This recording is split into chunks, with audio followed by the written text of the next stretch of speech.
সূরার ভিতরে শব্দ আছে 14টি। কোরআনুল কারীমের প্রত্যেকটি সূরায় কিছু অক্ষর থাকে।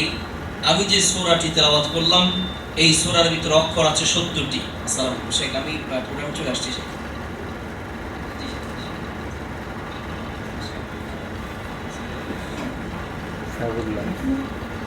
কোরআনুল কারীমের প্রত্যেকটি সূরার একটি নাম থাকে। আমি যে সূরাটি তেলাওয়াত করলাম এই সূরাটির নাম হচ্ছে সূরাতুল আসর। এই সূরার ভিতরে 3টি আয়াত আছে, 14টি শব্দ আছে, 70টি অক্ষর আছে। সূরাটি মক্কায় নাযিল হয়েছে, মাক্কি। এই সূরার আলোচ্য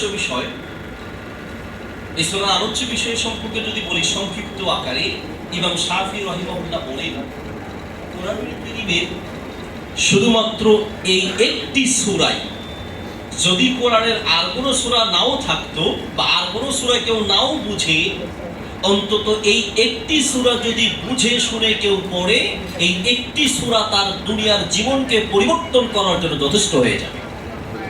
এই একটা সূরা মানুষের জীবনকে পাল্টানোর জন্য যথেষ্ট হয়ে যাবে। দুঃখের বিষয় হচ্ছে আমরা অনেকে সূরাটি জানি, কিন্তু এটার যে মর্ম কথা, এই সূরাটির যে চাহিদা, এই সূরাটির যেই লক্ষ্য উদ্দেশ্য, এগুলো আমরা আমাদের পরিজার ভিতরে ঢুকাতে পারিনি, অন্তর দিয়ে উপলব্ধি করতে পারিনি। যেহেতু সময় কম, আমি সংক্ষিপ্ত আকারে আপনাদের জন্য উপযুক্ত যে কথাগুলো হবে বলে মনে করছি এই সূরা থেকে বেছে বেছে সেই কথাগুলো বলবো। নাম্বার 1 হচ্ছে এই সূরা আসরের প্রথম আয়াতে। এই সাউন্ড সিস্টেমের কেউ কি আছেন? কে আছেন? আপনি আছেন না? এটা ভরাট করতে হবে, সেটা আসতেছে তার মাইক ঠিক করতে হবে, আপনি আওয়াজ ভরাট করতে হবে, আওয়াজটা মোটা ভরাট করতে, ঠিক আছে? আর এই যে ক্যাচ আওয়াজ হচ্ছে আপনি বলছেন না, নয়েজ বাড়ি গেলে সমস্যা নেই। আমি বলি আপনি ভাই, আপনি ওই যে কি বলতেছেন, হ্যাঁ এই কোড আপনি কমাই, ঠিক আছে? আর ওই সাউন্ডটা ভরাট করুন, তাহলে হয়েছে। শব্দযন্ত্র পরীক্ষা করা হচ্ছে। 5 4 3 2 1 0। শব্দযন্ত্র পরীক্ষা করা, ভরাট হয়নি, ওই যে একটা ক্যাচ আওয়াজ দিচ্ছে, এটা কারণ হচ্ছে ভলিউম হয়। শব্দযন্ত্র পরীক্ষা করা হচ্ছে। 5 4 3 2 1 0। ঠিক আছে, আরেকটু বাড়ান। হ্যাঁ, ওকে। আমি তো কাছ থেকে বলবো, কিন্তু সেখানে এইভাবে সেটিং করতে হবে। এই সূরা আসরের প্রথম আয়াতে আল্লাহ রাব্বুল আলামিন বলছেন ওয়াল আসর, সময়ের কসম করেছেন, সময়ের কসম করেছেন। শুধু এই সূরায় নয়, আল্লাহ রাব্বুল আলামিন কোরআনুল কারীমের বিভিন্ন সূরায় ওয়াল লাইলি, রাতের কসম, ওয়ান নাহারি, দিনের কসম, ওয়াত দুহা, চাষের সময়ের কসম, এই যে বিভিন্ন আয়াতে আল্লাহ সময়ের কসম করেছেন। আল্লাহ রাব্বুল আলামিন কসম করার অনেকগুলো কারণের ভিতরে একটা বড় কারণ হচ্ছে ওই বিষয়টার গুরুত্বটা পৃথিবীর মানুষের সামনে উপলব্ধি করা, পৃথিবীর মানুষকে বোঝানো, যেটা অত্যন্ত গুরুত্বপূর্ণ বিষয় মানুষের জীবনের জন্য। আপনি ঈমানের জন্য বলেন, নেক আমলের জন্য বলেন, ওয়াতাওয়াসাউ বিল হক, হকের দাওয়াতের জন্য বলেন, প্রত্যেকটা কাজের জন্য সময়ের গুরুত্ব অবশ্যই রয়েছে। যে যত বেশি সময়ের গুরুত্ব যত বেশি দিতে পারবে, সে দুনিয়া এবং আখিরাতের কল্যাণ তত বেশি অর্জন করতে পারবে। এজন্য আরবিতে কি প্রবাদ আছে, আল ওয়াক্তু কাসাইফ, সময় হচ্ছে এমন তলোয়ার যার দুই দিক থেকে ধারালো। ফাইলাম তাকতাহু, যদি সেই সময়কে তুমি কাটতে না পারো, কাতাকা, তাহলে সেই সময় তোমাকে কেটে দিবে। হাসান আল বসরি রাহিমাহুল্লাহ একজন প্রসিদ্ধ তাবী এবং একজন মুহাক্কিক আলেম, তিনি বলেন আনতা ইয়াম, ইবনে আদম, হে আদম সন্তান, আনতা ইয়াম, তো তুমি হচ্ছো কিছু সময় এবং দিনের সমষ্টির নাম। ফাইদা যাহাবা ইয়াউমুন যাহাবা বাদুক, যখন তোমার থেকে একটা দিন, তুমি তোমার জীবনের একটা দিন চলে গেল, মানে তোমার হায়াতের একটা অংশ চলে গেল। আল্লাহু আকবার। একজন তাবী রাতে ঘুমানোর আগে চোখের পানি ফেলে কাঁদছেন। জিজ্ঞেস করছে কাঁদছেন কেন? বলছে কাঁদছি যে আজকে এই যে একটা দিন চলে গেল আমার কাছ থেকে, আসলে এই দিনটার ভিতরে আমি হিসাব মিলিয়ে দেখলাম যে আমার নেক আমল অন্য দিনের মতোই করলাম, কিন্তু আমি আমার নেক আমলের পরিধিটা একটু বাড়াতে পারলাম না। আল্লাহু আকবার। আমাদের জীবনের কোন দিন রাত এমন হয়েছে যে আমি একটু চিন্তা করেছি, চোখের পানি পড়েছে, কলিজাটা থরথর করে কেঁপে উঠেছে, কলিজা ভেঙে চুরমার হয়েছে এই চিন্তায় যে আজকের দিনে আমি আমার একটা আমলও বাড়াতে পারতাম না। সালফে সালিহিনের অভ্যাস ছিল তারা আমল করার ক্ষেত্রে প্রতিদিন আজকে কতটুকু করলাম, আগামীকাল আরেকটু বাড়াবো, তারপরের দিন আরেকটু বাড়াবো। আমলের পরিধিটা, আমলের অবস্থানটা বাড়ানোর জন্য তারা চেষ্টা করতেন। সম্মানিত হাজির, কিন্তু আমাদের সময়গুলোকে আমরা কোন কাজে ব্যয় করছি, কিভাবে সময় যাচ্ছে এই টেনশন আমাদের ভিতরে নেই বললেই চলে। আল্লাহু আকবার। আমরা অহেতুক কাজে সময় ঠিকই নষ্ট করছি।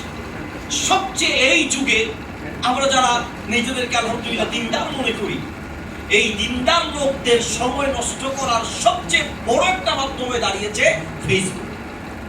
হ্যাঁ, কিছু ভালো কাজ হচ্ছে আলহামদুলিল্লাহ, কারণ আমাদের কোরআন সুন্নাহর দাওয়াতগুলো ইন্টারনেটে ফেসবুকের মাধ্যমে প্রচারিত হচ্ছে, প্রসার পাচ্ছে আলহামদুলিল্লাহ।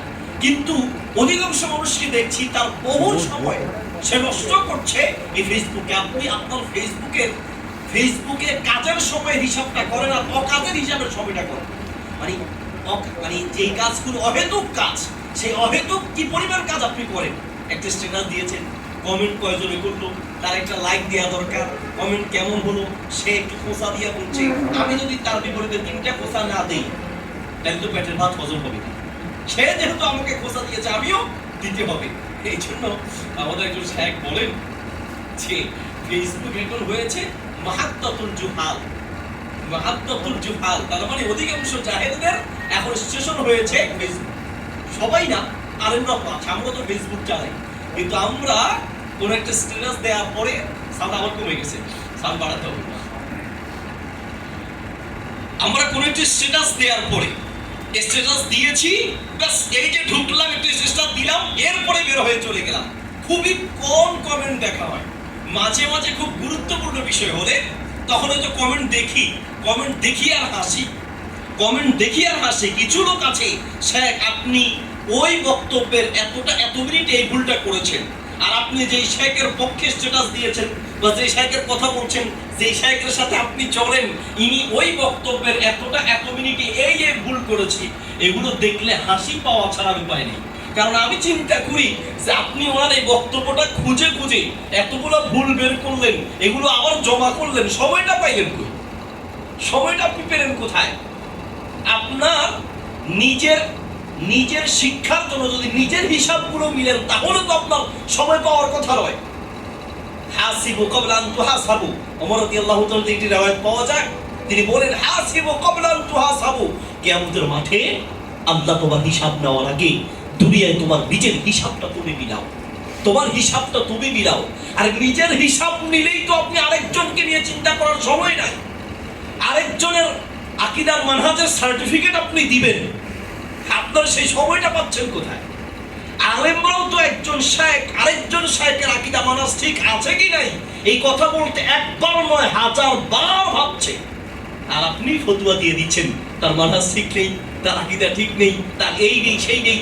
এগুলো আমাদের যে ভাইয়েরা আপনারা আছেন, আপনাদের উদ্দেশ্যে আমার কথাগুলো বলা, এগুলো আত্মসমালোচনা। আরেকজনকে খুঁজে তাকে আমার পক্ষ থেকে বা আমার সাপোর্ট থেকে অথবা কোরআন সুন্নাহর দায়ী হিসেবে সে পরিচিত হওয়ার পরেও আপনি তাকে এই পথ থেকে বাদ দেওয়ার ক্ষেত্রে আপনার কি ফায়দা আছে, কি লাভ আছে আপনার? সম্মানিত হাজরিন, এই জন্য আমাদের সময়টাকে নিজের শিক্ষার পিছনে লাগাতে হবে।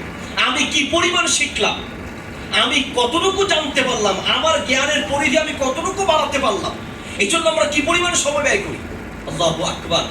একজন মুহাদ্দিসের জীবনী আছে, তিনি মদিনাতে গেলেন, বলছেন সাকান্তু বিল মাদিনা সালাসান। ওস্তাদের কাছে একটা হাদিস শিখতে গিয়েছেন, যাওয়ার পরে শুনলেন ওস্তাদ সফরে গিয়েছে, অপেক্ষা করলেন, আজকে না হয় কাল না হয় পরশু আসবে। তো মনে করছেন যে আসবে, সেই যুগটা মোবাইলের যুগ না, আছে ফোন করে জিজ্ঞেস করবেন ওস্তাদ কোথায় আছেন। অপেক্ষা করতে লাগলেন। তিনি বলছেন আমি পাক্কা 3 মাস অপেক্ষা করেছি শুধুমাত্র একটা হাদিস জানার জন্য। আল্লাহু আকবার। একটা হাদিস জানার জন্য। আবু দারদা রাদিয়াল্লাহু তাআলা আনহু এক ছাত্রের, তিনি বলছেন আমি আবু দারদা রাদিয়াল্লাহু তাআলা আনহুর পাশে বসে আছি দামেস্কের একটা মসজিদে। মদিনা থেকে একজন লোক এসে বলছে জিতু মিনাল মদিনাতি রাসূল, আমি রাসূলের সেই মদিনা থেকে আপনার কাছে এসেছি। আমি শুনেছি বালাগানি আন্নাকা তুহাদ্দিসু আন রাসূলিল্লাহ, আমি শুনলাম যে আপনি আল্লাহ রাসূলের হাদিস পড়েন। আমি আল্লাহ রাসূলের হাদিসটা যেহেতু আপনি সরাসরি আল্লাহ রাসূল থেকে শুনেছেন আর আমি সরাসরি আপনার মুখ থেকে শুনবো, এই জন্য এত দূর সফর করে আপনার কাছে এসেছি একটা হাদিস জানার জন্য। আল্লাহু আকবার। আবু দারদা রাদিয়াল্লাহু তাআলা অবাক হয়ে বললেন, আজিতা হাযা লিহাযা, তুমি কি আসলে শুধু এটার জন্য এসেছো? বলল, আমি এটার জন্য এসেছি। নাকি কোনো তিজারা, কোনো ব্যবসার উদ্দেশ্যে এসেছো? অন্য কোনো প্রয়োজন এসেছো? কোনো প্রয়োজন, কোনো ব্যবসা বা অন্য কিছু উদ্দেশ্যে এসেছো? না শুধু এই হাদিসটা জানার জন্য? বলল, আমি শুধুমাত্র এই হাদিসটা জানার জন্য এসেছি। আবু দারদা রাদিয়াল্লাহু তাআলা বললেন, আমি আল্লাহ রাসূল সাল্লাল্লাহু আলাইহি ওয়াসাল্লামকে বলতে শুনেছি, মান সালাকা তরিকান ইয়ালতামিসু ফীহি ইলমান সাহালাল্লাহু লাহু তরিকান ইলাল জান্নাহ, যে ব্যক্তি ইলম অর্জনের জন্য, জ্ঞান অর্জনের জন্য একটু শ্রম দিবে, সময় দিবে, কষ্ট করবে, এর বিনিময়ে আল্লাহ তার জন্য জান্নাতের রাস্তাকে সহজ করে দিবেন। সম্মানিত হাজিরিন, আমরা যারা এখানে আছি, আপনারা যারা এখানে আছেন, আলহামদুলিল্লাহ অনেকে আমার খুবই প্রিয় মুখ, খুব কাছের মানুষ এবং পরিচিত চেহারা। আপনারা দাওয়াতি কাজের সাথে সম্পৃক্ত আছেন।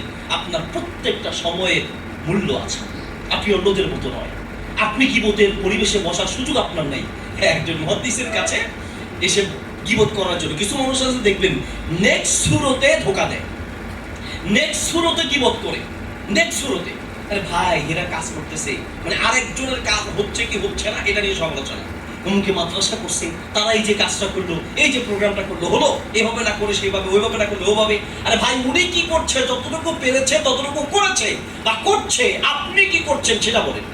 এই যে কিছু মানুষ আছে বসে আপনাকে বাস নেক্সট সুরতে গীবত করবে, নেক্সট সুরতে গীবত করবে। তো এসেছে মুহাদ্দিস সাহেবের কাছে, ওই মুহাদ্দিসের কাছে এসে বলছি, তিনি বুঝতে পারছেন কথার ধরনে যে কারো গীবত করতে চাচ্ছে। বলছে, অমুক সম্পর্কে কি আপনি জানেন সে কি কাজ করছে? তো ইনি বললো, তোমার সাথে তো আমি কথা বলার সময় নেই। আচ্ছা, কথা বলা যাবে, কারণ সময় তো চলে যাচ্ছে। তুমি সূর্যটাকে ধরে রাখো, তারপরে আমি তোমার সাথে কথা বলবো। কারণ আমি যে তোমার সাথে কথা বলতে গিয়ে তোমাকে সময়টা দিব, এই পুরো সময়টা আমার অহেতুক যাবে। কিয়ামতের মাঠে আল্লাহর সামনে দাঁড়িয়ে জীবনের প্রত্যেকটা সময় হিসাব দিতে হবে। নবী সাল্লাল্লাহু আলাইহি ওয়াসাল্লামের সেই হাদিসটা, আল্লাহু আকবার, সেই হাদিসটা শুনলে কলিজা থরথর করে কেঁপে ওঠার কথা। নবী সাল্লাল্লাহু আলাইহি ওয়াসাল্লাম বলেছেন, লা তাজুলু কদাম আবদিন হাত্তা ইউসআলা আন উমরিহি ফীমা আফনাহু। আপনার জীবনের সময়টা আপনি কোথায় ব্যয় করছেন, কোথায় আপনি সময়টাকে নষ্ট করছেন? নির্দিষ্ট একটা হায়াত দিয়ে আল্লাহ আপনাকে পৃথিবীতে পাঠিয়েছেন। এই সময়ের প্রত্যেকটা মুহূর্তের হিসাব আল্লাহর সামনে দিতে হবে, আল্লাহর সামনে দিতে হবে। সম্মানিত হাজিরিন, সর্বোপরি কথা হচ্ছে যে আমরা আমাদের সময়কে কাজে লাগাবো। যেহেতু সময় কম, পুরো বিস্তারিত কোনো বিষয়ে কথা বলবো না, জাস্ট আপনাদের জন্য প্রয়োজনীয় কথাগুলো বলার চেষ্টা করছি। এরপর আল্লাহ রাব্বুল আলামিন বলছেন, কসম করার পরে ফাঁকে দিয়ে একটি মাসালা বলে দিই। নবী সাল্লাল্লাহু আলাইহি ওয়াসাল্লাম বলেছেন, সূরা তিরমিজির হাদিস, মান হালাফা বিগায়রিল্লাহি ফাকাদ আশরাকা। আল্লাহ রাব্বুল আলামিন যেহেতু স্রষ্টা, তিনি সৃষ্টির যেই কোনো বিষয়ে কসম করতে পারেন। আর আমরা হচ্ছে আল্লাহর সৃষ্ট মাখলুক, আমরা আল্লাহ ছাড়া আর কোনো বিষয়ে কসম করতে পারবো না। আমরা একমাত্র শুধুমাত্র কসম করতে পারবো আল্লাহর নামে, অথবা আল্লাহকে বোঝায় এমন শব্দে, যেমন ওয়ারাব্বি হাদাল বাইত, বাইতুল্লাহর রবের কসম, ওয়ারাব্বিল কাবা, কাবার রবের কসম, আল্লাহকে বোঝাচ্ছে। আল্লাহর নামে কসম অথবা আল্লাহকে বোঝায় এমন শব্দের কসম করা যাবে। আর আল্লাহ যেহেতু স্রষ্টা, সৃষ্টির বিভিন্ন বিষয় নিয়ে আল্লাহ রাব্বুল আলামিন গুরুত্ব বোঝানোর জন্য আরো বিভিন্ন কারণে আল্লাহ সুবহানাহু ওয়া তাআলা কসম করেছেন। এই কসম করার পরে একটি কোরআনের বালাগাত বা একটা উসুল, একটা নিয়ম, একটি সিস্টেম হচ্ছে, আল্লাহ রাব্বুল আলামিন যখন কসম করেন, কসম করার পরের যে কথাটা বলেন এটা অত্যন্ত গুরুত্বপূর্ণ কথা থাকে। এই জন্যই কসম করার পরের কথাটার গুরুত্ব বোঝানোর জন্য আগে কসম করেন। তাহলে পরে যে কথাটা আল্লাহ বলছেন এটা অত্যন্ত গুরুত্বপূর্ণ কথা, এই জন্য আল্লাহ আগে কসম করছেন। সেই কসম করার পরের সেই গুরুত্বপূর্ণ কথাটি কি? ইন্নাল ইনসানা লাফি খুসর। আল ইনসানু লাফি খুসরিন বলতে পারতেন, কিন্তু আল্লাহ সুবহানাহু ওয়া তাআলা ইন্না যোগ করেছেন। ইন্না আসে দৃঢ়তা বোঝানোর জন্য, তাকিদ বোঝানোর জন্য। ইন্না নিশ্চয়, অবশ্যই, আল ইনসানা লাফি খুসর, ইন্নাল ইনসানা লাফি খুসর, নিশ্চয়ই মানুষ ক্ষতির ভিতরে আছে। ক্ষতি থেকে বাঁচার জন্য চারটি কাজ, এবং চারটাই লাগবে। চারটি কাজের একটা নয়, চারটি কাজের চারটাই লাগবে, তবেই আপনার ভিতরে যদি চারটি গুণ থাকে তবে আপনি অবশ্যই ক্ষতি থেকে বাঁচতে পারবেন। দুনিয়ার ক্ষতি, জাহান্নামের ক্ষতি, দুনিয়ার ক্ষতি, পরকালের ক্ষতি, দুনিয়ার আযা, পরকালের আযা, দুনিয়ার অশান্তি, পরকালের অশান্তি, আল্লাহর সকল গজব থেকে বাঁচার জন্য এই চারটি গুণ আপনার মাঝে থাকতে হবে। নাম্বার 1, আল্লাযীনা আমানু ইল্লাল্লাযীনা আমানু, আপনার ভিতরে ঈমান থাকতে হবে। ওয়া আমিলুস সালিহাত, ঈমান আছে। আমাদের দেশের কিছু বাউল আছে, আবার কিছু ভ্রান্ত লোক আছে, তারা বলে নামাজ না পড়লেও কি হবে, ঈমান ঠিক আছে। নামাজ না পড়লেও ঈমান ঠিক আছে, আমল না করলে কি হবে, ঈমান তো ঠিক আছে। তাহলে আমলের সাথে, ঈমানের সাথে আমলের সম্পর্ক আছে। আবার শুধু আমল করলেন ঈমান নাই, তাহলে আপনার এই আমলের কোনো দাম নেই। একটা মানুষের ভিতরে যদি রূহ না থাকে, এই লোকটার পুরো দেহের কোনো দাম থাকে না। একটা লোকের ভিতরে ঈমান না থাকলে তার কোনো আমলের কোনো দাম থাকে না। এই জন্য আল্লাহ বলছেন ইল্লাল্লাযীনা আমানু। মাশাআল্লাহ, জাযাকুমুল্লাহ খাইর, বারাকাল্লাহু ফিকুম। আমাদের শ্রদ্ধাভাজন দুইজন আলেম দ্বীন, শেখ ডক্টর মুহাম্মদ সাইফুল্লাহ মাদানী হাফিজাহুল্লাহ, আরেকজন আমাদের ইঞ্জিনিয়ার ইনামুল হক হাফিজাহুল্লাহ, ওনারা চলে এসেছেন। আপনাদের সকলকে আমি একটু ধৈর্য সহকারে বসার জন্য বিনীতভাবে অনুরোধ জানাচ্ছি। আমি অল্প সময়ের ভিতরে কথা শেষ করে দিব ইনশাআল্লাহ। শেখদের সামনে কথা বলার মতো ছোট যোগ্যতা আসলে আমাদের নেই, তারপরে দাঁড়িয়েছি কয়েকটা কথা বলবো ইনশাআল্লাহ। জাযাকুমুল্লাহ খাইর। সবাই তো হাজির বলতে চাচ্ছিলাম ইল্লাল্লাযীনা আমানু ওয়া আমিলুস সালিহাত, যারা ঈমান আনে এবং নেক আমল করে। তাহলে ঈমান, তারপর নেক আমল। ওয়া তাওয়াসাউ বিল হক, সত্যের, একে অপরকে হকের দাওয়াত দেয়। ওয়া তাওয়াসাউ বিস সাবর, এবং ধৈর্যের উপদেশ দেয়। দেখেন, ঈমান, আমল, তার পাশাপাশি হকের দাওয়াত, সত্যের দাওয়াত দিবেন। আমরা যারা এখানে আছি, যেহেতু তাসলিম ভাই একটু ইঙ্গিত করে বলেছেন, যারা এখানে আছি আমরা বেশিরভাগ আলহামদুলিল্লাহ দায়ী মানুষকে দাওয়াত দিচ্ছি। দুঃখের সাথে বলতে হয়, আমাদের আলহামদুলিল্লাহ যেই পরিমাণ দাওয়াত দেওয়ার আগ্রহ আছে, সেই পরিমাণ দাওয়াত দেওয়ার নিয়ম শিখার আগ্রহ নাই, যার কারণে সমস্যা হয়। দাওয়াত দেওয়ার আগে দাওয়াত দেওয়ার সিস্টেম, পদ্ধতি শিখতে হয়। তার একটা দৃষ্টান্ত আপনাকে বলি। নবী সাল্লাল্লাহু আলাইহি ওয়াসাল্লাম আবু হুরায়রা রাদিয়াল্লাহু তাআলাকে বললেন, আপনার হাদিসটা অনেকেই শুনেছেন, জুতো হাতে দিয়ে বললেন যে যাও, যাকে পাবে ইয়াশহাদু আল্লা ইলাহা ইল্লাল্লাহ, যে সাক্ষ্য দিবে লা ইলাহা ইল্লাল্লাহ, সে জান্নাতে প্রবেশ করবে। যখন বের হলেন, দেখা হলো কার সাথে? একজন বলেন একটু বুদ্ধি করে, কার সাথে দেখা হলো? ওমর রাদিয়াল্লাহু তাআলার সাথে দেখা হলো। তিনি তাকে ধাক্কা দিয়ে ফেলে দিলেন, পড়ে গেল। এরপর সংক্ষেপে পড়ছি, আবার ফিরে চলে আসলেন। এসে আল্লাহ রাসূল সাল্লাল্লাহু আলাইহি ওয়াসাল্লামকে বললেন, ইয়া রাসূলুল্লাহ, আপনি তো দাওয়াত নিয়ে বের হলেন, আবার জুতাও হাতে দিছে। আল্লাহ রাসূল সাল্লাল্লাহু আলাইহি ওয়াসাল্লাম জুতা, যেন দাওয়াতটা যে ঠিক দাওয়াত এবং আল্লাহ রাসূলই পাঠিয়েছেন এটা যেন বুঝতে পারে। ওমর রাদিয়াল্লাহু তাআলা তো, আল্লাহু আকবার, ওমর তো ওমরই। তো সেই ওমর রাদিয়াল্লাহু তাআলা ধাক্কা দিয়ে ফেলে দিলেন, কাঁদতে কাঁদতে গেলেন, ইয়া রাসূলুল্লাহ, এই হলো অবস্থা, আমাকে ফেলে দিয়েছে। তাই নাকি? রাসূল সাল্লাল্লাহু আলাইহি ওয়াসাল্লাম পিছনে আবার ওমর, ওমর এই কাজ করেছো?